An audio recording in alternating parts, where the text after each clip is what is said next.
जब तक जीना है तब तक सीखना है। अनुभव ही दुनिया का सर्वश्रेष्ठ शिक्षक है। Hello guys, this is Bharti here. So today we are going to learn two reactions. That is, first reaction is exothermic reaction and our second reaction is endothermic reaction.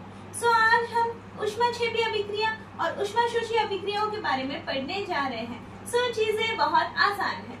बढ़ते हैं हमारे टॉपिक की तरफ। जैसे कि पता है हमें ऊष्माक्षेपी यानी ऊष्मा का अर्थ होता है हीट और क्षेपी का अर्थ होता है उत्पन्न होना।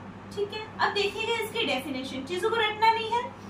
वह अभिक्रिया जिसमें उत्पाद के साथ साथ यानी प्रोडक्ट तो बनता ही है, उसके साथ साथ क्या निकले, ऊष्मा निकले।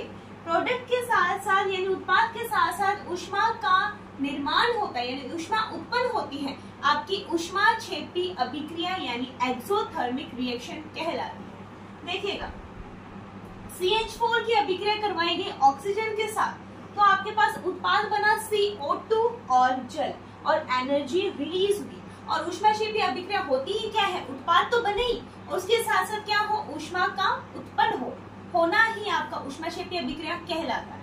अब देखिए आपका ऊष्माशोषी अभिक्रिया है एंडोथर्मिक रिएक्शन। ऊष्मा का अर्थ होता है, ऊष्माशोषी का अर्थ होता है अवशोषण करना, एब्जॉर्ब करना। वह अभिक्रिया जिसमें प्रोडक्ट के साथ साथ यानी उत्पाद के साथ साथ ऊष्मा का अवशोषण होता है, आपका ऊष्माशोषी अभिक्रिया कहलाती है।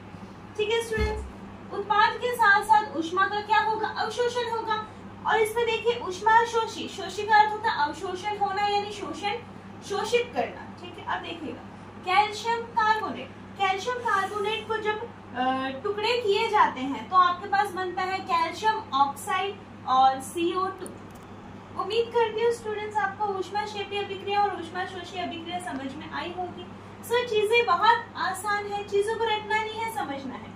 यहाँ देखिए क्या एनर्जी रिलीज हो रही है, क्या नहीं हो रही है एनर्जी रिलीज, और आपके ऊष्माक्षेपी में एनर्जी रिलीज हो रही है यानी उत्पाद तो बन रहा है और ऊष्मा निकल रही है। और ऊष्माशोषी में एनर्जी रिलीज नहीं हो रही है यानी ऊष्मा का क्या हो रहा है, अवशोषण हो रहा है। सो चीजें बहुत आसान है।